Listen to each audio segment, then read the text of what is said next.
Umdlali wasemuva we-Kaizer Chiefs wase-Angola u-Anato Miguel uthe iqembu lizimisele ngokubuyela emuva liyolungisa emva kokuhlula kwalo emdlalweni weSoweto Derby. Ngeke bavumele ukukhathala kubaphazamise uma sebedlala namaZulu FC kowe-Betway Premiership e-FNB Stadium ngoLwesibili kusihlwa. Ukushawa i-Orlando Pirates ngo-1-0 okuqhamuke ngepenalty ngomzuzu wokugcina bekungokwesithupha i-Kaizer Chiefs ihlula koweligi kule sizini nokubeke ingcindezi eqenjini. uMiguel ugcizelela isidingo sokulangazelela okwengeziwe emdlalweni wabo olandelayo.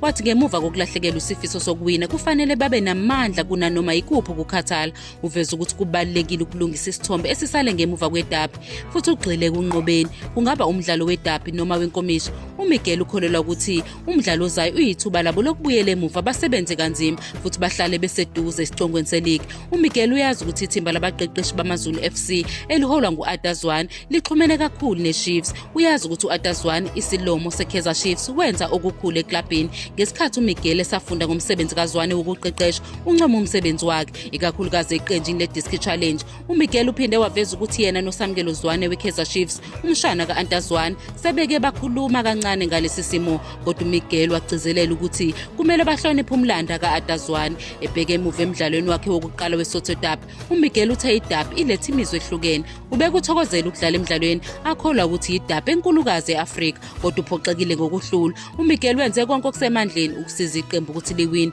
kodwa ukuhlula kumenze wazizwa edangele ekupheleni komdlalo.